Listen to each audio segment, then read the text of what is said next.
Welcome to the Unapologetic Man Podcast, the only podcast that's all about self-improvement, confidence, success, women, and being a man without making any apologies for it.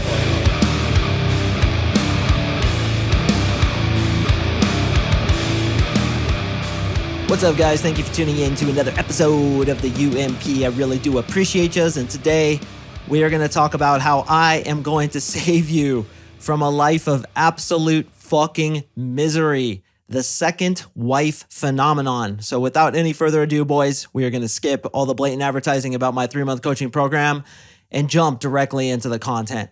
So a lot of times we meet a girl and we fall in love because she's so goddamn hot. The sex is amazing. She looks exactly as we want her to look. She's feminine. She's amazing. She puts her best foot forward, and we fall into the trap of marrying a girl because we fall in love with her. And not only marrying her, but also just settling down with her as your girlfriend. And we think that this lust, this love is going to last. But as we all know, and as many of you guys have experienced, it doesn't last. What's essentially happening when you're in love is there's a chemical called oxytocin that's dropped into your brain. And that's oftentimes called the love chemical because it makes us feel those feelings of being high, those feelings of all our problems are solved, and those feelings of this person completes me, right? So we fall in love, we fall in lust, we get super into these chicks, and then we settle down with her, or worse yet, make the arbitrary decision of getting married based off what is essentially an emotion. Now, if you've listened to my podcast for any amount of time, you know that I'm a pragmatic individual, and I know that you're a pragmatic individual too, because people who listen to podcasts are oftentimes more intelligent and more educated than the rest of the population. And no, I'm not just blowing smoke up your ass. That is true. And I'm sure you too have made the mistake where you're super into a girl just because you're ridiculously attracted to her, and you make the mistake of settling down with this chick and she turns into a complete psycho hose beast. Hurricane Ashley, as one of my ex-girlfriends used to be called by me and my friends, because this chick was just fucking insane. But why is it that the insane ones are always the hottest? It's really weird, right? I have some theories about that, one of which is when a girl is highly in her feminine energy, she's naturally more attractive to us. And unfortunately, femininity and insanity sometimes get mistaken for one another in a weird way. So oftentimes when a woman is really feminine, she's more easily able to go into her emotions. And if she's more easily able to go into her emotions, then with that femininity comes drama. And a lot of you guys are probably laughing right now, as I am, because trust me, man, I've seen some shit, bro. I've been around the corner. This isn't my first rodeo. I fucking go over the triple, quad into the corner, and fucking roost into the whoop section because this ain't my first time around the track. So we settle down with this girl, and then the real her is revealed slowly. And oftentimes it's revealed through calamities, through things that go wrong, and or through arguments. We all have within us this thing that Eckhart Tolle, who's a really great spiritual teacher, calls the pain body. The pain body is the accumulation of negative energy that you've been gathering within yourself since you were a kid. So everything negative that has ever happened to you, it almost encompasses this being within you that you can't control when you get pissed off. If you see people with road rage, I guarantee you, the dude fucking slamming out the headlights of another dude's car with his tire iron doesn't typically act that way. And if that dude were to be taken to court, he would say, man, I don't know what came over me. I was just so pissed, bro. I just fucking got fired up, couldn't control it. Next thing you know, I'm choking the motherfucker out. And that's because his pain body came out. And oftentimes we go unconscious when the pain body comes out. Now, what's really interesting is we're oftentimes attracted to women who have a pain body that matches ours. The energies are similar, and physical attraction can oftentimes be mistaken by two pain bodies that simply match. A lot of you guys too are probably nodding your heads because you're like, holy shit, this idiot is correct. I have dated so many girls in the past where we just fight so perfectly. Like the sex is bomb, but also the fighting is just like on point, dude. It's all the time. She just pisses in my river. I launch a 50-foot rope of diarrhea into her morning coffee. And it's like the littlest thing she says to me just fucking pisses me off. And the same thing back to her. That's because your pain bodies are compatible. And we are often attracted to unconsciously people with really severe pain bodies if our pain body is really severe. What's the answer to that? Obviously, you know what I'm going to say. working on yourself, dealing with your bullshit, going into it frontally like a fucking man does. Stop running away from the storm and turning around and running towards it. That's the only way to get through your problems. And of course, I'm an NLP coach. NLP stands for Neuro Linguistic Programming. And when guys come into my program, we deal with shit like this. If a guy tells me I keep getting these chicks that are cycle hose beasts, I always say to him, who's the common denominator? That's you, brother. So let's go ahead and fix you because you are unconsciously attracted to chicks like this, who, by the way, will oftentimes mimic people who you had a dysfunction with in your early childhood, such as your mom. If your mom always came unpeeled, came undone, came unscrewed, and fucking laid into you, you're going to be attracted to a woman who does the same thing because unconsciously you want to change this chick. So a lot of us get attracted to these girls. And again, man, hey, I'm no saint, bro. I've had some fucking rodeos. I've had some shit go down, crazy stuff, much of which I've talked about on this podcast. One, I'll tell you a story real quick where I broke up with this smoking hot blonde because I finally came to my senses after X many months that this chick was completely psychotic. We had matching pain bodies. So I invite her over to my house, which you should never do. You should always break up with chicks on the phone, but I fucked up. It was in my earlier years. I invited her over to my house, sit her down, right? Do the mature thing, say, hey, I don't really feel we're compatible. And I've told this story before. She runs out of my house, gets into her black on black Dodge Charger, fucking does a complete roost, drifts it around the corner, hitting an angle like she's a professional drift driver in the Formula Drift circuit, and hits a fucking parked car. So then I'm like, oh my hell. I had to go over to her, be like, are you okay? She's crying, blubbering, pissing on herself. It was a fucking mess. And then I had to drive her home, help her get her car a few days later. It was a fucking nightmare.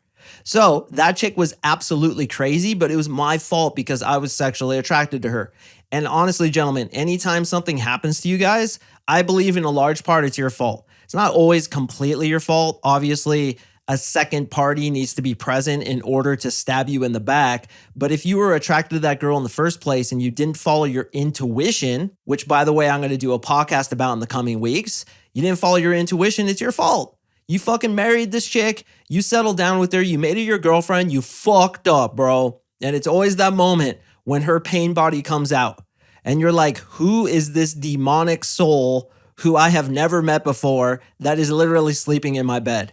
And it's crazy. And I think a lot of you guys can relate. Have you ever been getting yelled at by somebody and you look at their eyes and you're like, I don't even see the person in this person's eyes. They're like gone. They're in the background and this demonic energy has taken them over. And this again is the pain body. It's all the negative energy throughout your life, throughout her life that's compatible, and the pain body needs to feed, just like any other entity in existence needs to feed. So the pain body comes out, you guys fight, then you have bomb ass makeup monkey sex, and then everything's good for a while. And then it happens again. You guys fight, have sex again, and then it happens more and more frequently until if you stay with this chick, you guys are 80 years old bickering the whole time. Brother, what kind of relationship is that where you're constantly bickering with the person you're with? Okay, I don't want to be in that fucking relationship. And I'll tell you what, Marissa and I have been together for several years. We have a kid together. We live together. Never fucking bicker. And if we do, we sit down and we talk about it. I don't want to be in a combative relationship with my girl. I want to be a team. And that's what's dope about Marissa and I. We're a fucking power couple, man, and we have each other's backs. Anytime some passive aggressive comment comes out, some bickering thing or like complaining about the other person, we both go like, hey, let's talk about this. Let's settle this, because that kind of energy is insidious and it will grow like a mold in your basement. It will fuck up your relationship. Communication, talking things out, and for God's sakes, having each other's back as a team is the most important thing.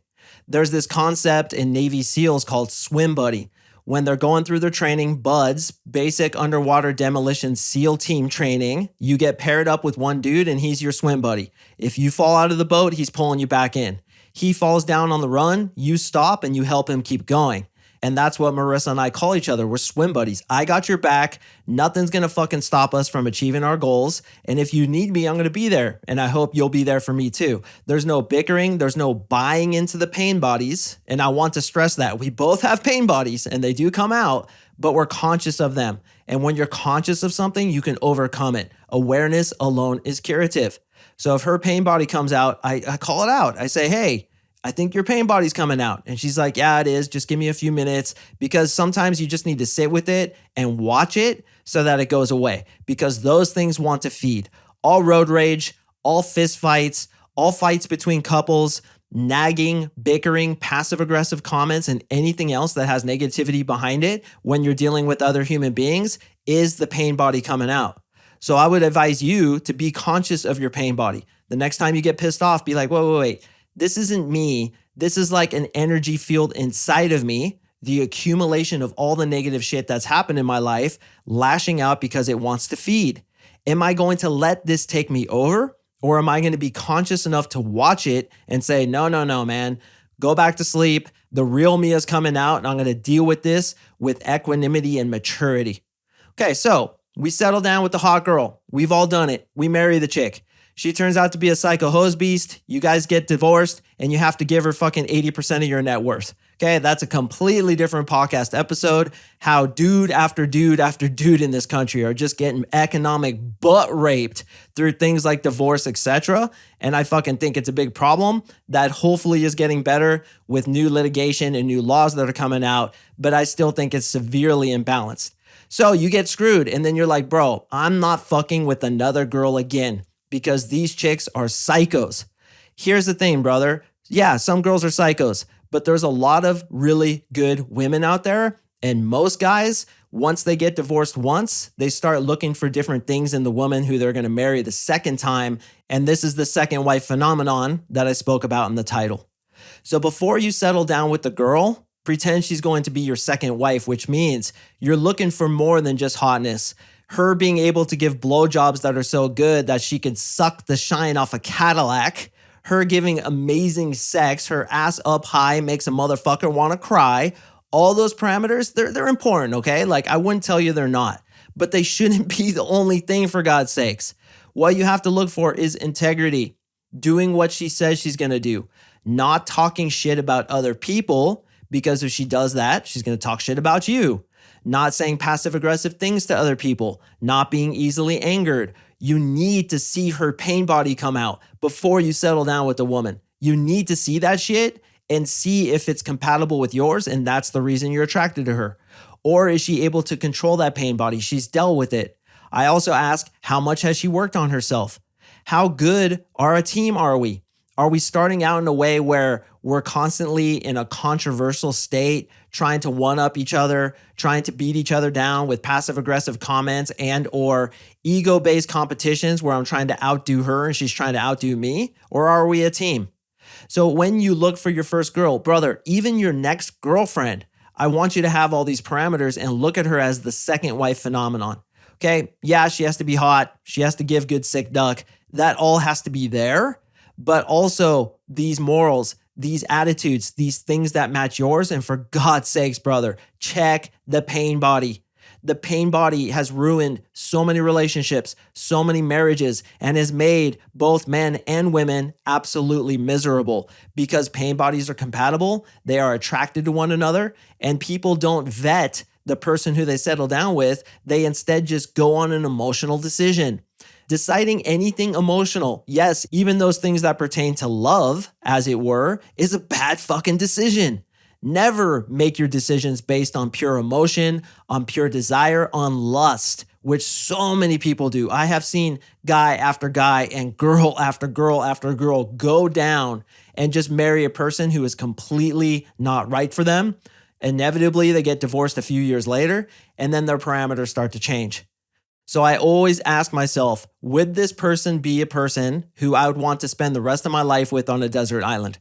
If I had no other choice than to choose just one person to go on alone with, you ever see that show Alone? Fucking crazy, that show. Just shows how hard it is to survive out there. By the way, different episode. But if I had to go on alone and I can only choose one person, I'd choose Marissa, straight up, even over my best friends. Now, I know that sounds crazy, but this woman is my soulmate. She's my partner. We're fucking swim buddies. And that's the way I advise you guys look at it if and when you're going to settle down with a girl.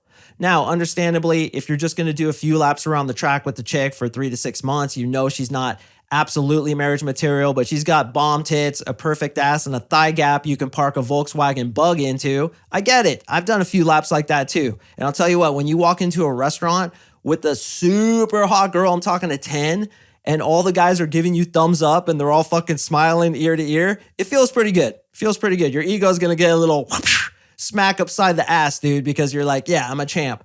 But dude, think about it if you're gonna marry that chick. Okay, how high maintenance is she? How much does she argue? Does she complain all the time? Bro, I've dated so many Russian chicks, Ukrainian chicks, Romanian chicks, Czechoslovakian chicks. Not my cup of tea as far as the personality is concerned. And listen, if it's your cup of tea, that's fine. I'm just communicating what's good for me. They're like way too dramatic, way too complaining all the time, negative, and like hard to please, man. Like high fucking maintenance, ridiculously high maintenance. You have to see what's right for you. Okay, my final point is this. I have something called the 80-100 rule. That means that you should want to see her, be with her, spend time with her, and engage in interactions with her about 80% of what she wants.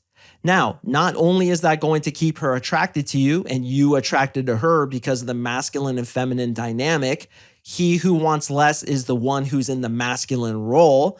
You need to be in the masculine role for her to continue being attracted to you, and she needs to be in the feminine role for you to continue being attracted to her. Not only does it create that all-important dynamic, but also it makes the relationship work. So if you're dating a girl who wants way more than you do and you want only 50% of what she wants, that's a red flag. If you want 120% of what she wants, that's a red flag too.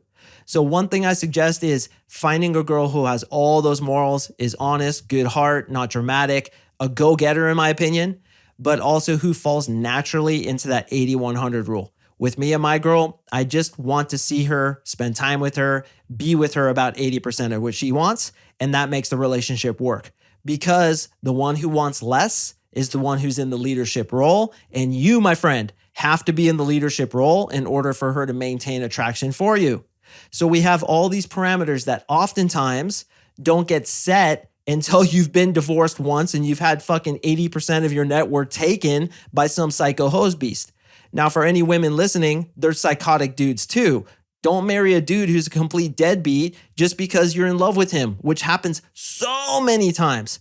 Okay, let's use our brains. Stop thinking with your vagina, and boys, stop thinking with your dick. Think with the head on your shoulders, between your two ears. Come on, bro, tighten up your battleship and make your grandcestors proud. Let's really use our minds when it comes to settling down. So with the 80-100 rule, you just want it to work naturally. What you want from her is just 80% of what she wants from you, and then it's going to work perfectly, and that's the kind of chick who I would say is second wife material. Now, obviously in this podcast, we're skipping the emotional and economic butt rape that happens when you marry a girl who isn't compatible with you in the first place, and we're skipping to the second wife phenomenon. Go in for those things that are a little more pragmatic, seeing the girl as a teammate, not having any adversarial energy in the relationship whatsoever, and putting communication as the number one parameter for you guys to move into success together. You guys are teammates, you're swim buddies, you're naturally falling into the 80-100 rule, and that's what makes a relationship work. And that, my friend, is going to save you from a life of absolute misery. Can you imagine being with the girl who just makes you fucking miserable? Or for you women listening, being with the dude who makes you miserable. Some of you guys have been there. I mean, I have too. I've never married somebody like that, but I've had girlfriends like that. It fucking sucked. You know, the sex is good, but how long does that last? Right? 15, 20 minutes. You have an awesome orgasm. She's hot as fuck. You like the props you get. You like to like flash her around. Other than that, it's not worth it. It just isn't worth it, man. You got to get somebody who you connect with on those three important parts: brain, heart, and crotch. If all those three match up, that's the right women for you. Gentlemen, I do appreciate you listening. As you may know, I drop podcasts on Mondays and Thursdays, and I got another awesome one coming up on my next drop, so stay tuned for that one, and I will see you in the next episode.